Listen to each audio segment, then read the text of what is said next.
What's up, guys? iFixit in your face. Don't forget, I have a Facebook that you guys can join if you have questions about anything in the video or anything in regards to anything motorcycle, scooter, fix-it stuff. Join my Facebook. It's an easy way to get in contact with me and get the help you need. Don't forget to subscribe, smash the like button, all that good stuff, man. I make these videos for you guys. I don't make them for me. You can help me by dropping a subscription. Join the Facebook. I'm telling you, man, join the Facebook. If you're trying to get in contact with me, it's the easiest way to do it. Okay? Don't forget, everything you need is in the description below of the video. Let's get started. All right, I'm back with the sexy Ninja 250R 2010. So, a couple things I want to talk about here. Let me zoom out slightly. I did notice that there was a milkshake color inside here, which means water has mixed with oil. However, that does not mean that the engine has a block that is cracked. Okay, what needs to happen is before I put any work into this bike, I need to remove this front cowl and check the coolant reservoir, which is right up there, and have a look. If there's oil in the coolant reservoir, then I'm not going to throw any time or energy at this bike. I'm just going to part it out. If I do not see oil mixed in there with the coolant, then I'm going to assume it got water in it because of either a flood or it just got rained on a lot and wasn't moved very often. I have the side panels in the car and the seat. I do have a clean title for this and keys. I'm not going to tell you what I paid for it. All right, let's show you where we're at with the Ninja.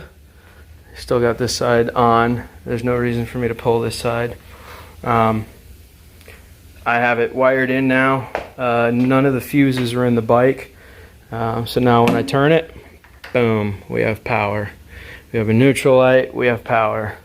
But like I said, I didn't want to turn this engine over until I checked the coolant reservoir to make sure there's no oil in here. And guess what? No oil at all. There's none in there. So I do know now that the engine is fine. Somehow though, a lot of water got inside here. All right. I've been a busy boy, let's just say that. It is safe to say this bike was in the last flood that we had, that hurricane that came through, that big tropical storm, because this should only have 1.5 quarts of oil in it, and I have almost completely filled a container of milkshake. That is a 7 or 8 quart container, and I'm easily at almost 4.5, 5 quarts. Oil mixed with water. And when I did get it to start up, a whole bunch of water poured out of the exhaust pipe. This thing clearly was in a flood. However, I did hear it run. So, despite all that slushy, goopy mess and having way too much fluid in it, I think it will run. I think it'll run. I think we caught it early enough and it didn't damage anything yet. I'm hoping it didn't damage anything, but you can see, like, man, water was coming out of the air box. It was coming out of everywhere. So I think I've saved this engine. I'm going to drill a few holes in the bottom of the air box, just a couple small ones, just to see if it leaks any fluid out of there. I'm just going to drill a tiny hole and let it leak all night if it does. And yeah, I think this thing had a rather bad day. Had a rather bad day at some point, so I'm just gonna drill a little hole right here on the side of the air box, about right there, just see if any fluid comes out. Yep, okay, I can clearly see fluid coming out.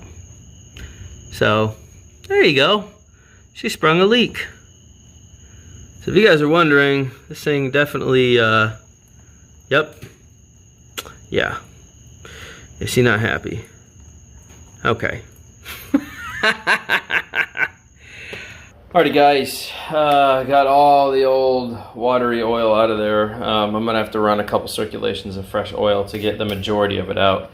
So right now I went down to the store, bought some new oil, put it in there. I let it drain all night. It filled one entire 8-quart container, and then it filled part of another 8-quart container, like another half a quart after the fact. So it had like 8.5 quarts of fluid in it. it should only have 1.5 quarts of oil. So clearly this bike flooded out somehow. It is what it is. The question is, was damage started? Is the engine okay? I've disconnected the air box right now to show you how far we've gotten. I did replace all the fuses because I didn't have any fuses when I got the bike. I couldn't figure out what was going on. There was no power anywhere. You know, it was a wreck. The entire electrical system was a wreck. Went through, cleaned all the corrosion off of all the connections, got power going to the bike. Tail lights are on now. Everything is gravy. I still need to pull the carbs and clean them. That is a massive job in itself, but I want to show you that I did get it running on just the one cylinder right now. The left side of the bike, the coil is bad on, so I've got the coil currently pulled. I'm about to take it off and then order a new coil, and I'm having to spray gas into the carb to get it to run. But I wanted you to hear the first fire up of this thing after whatever. I don't know what the hell happened to it. Honestly, I don't know why it had so much water in it. It's like somebody just pushed it into a lake and then took it out and was like, oh my goodness, this is not good. But due to the amount of rust on the handlebars and stuff, I feel like this thing sat in a flood for a minute, and somebody just didn't want to deal with the project, so they sold it to me for 500 bucks. Now, in 24 hours, this is what I've managed. It had no power, no fuses, no nothing. This thing was an absolute wreck. Here's where we're at now. So I'm gonna spray a little fuel into the right carburetor just to show you that it is running and it does get fuel. It's not gonna run great, guys. I'm gonna be honest with you right now, because like it's literally getting no proper fuel. So, but I'm gonna spray a little bit of gas in there real fast, and then we'll start her up.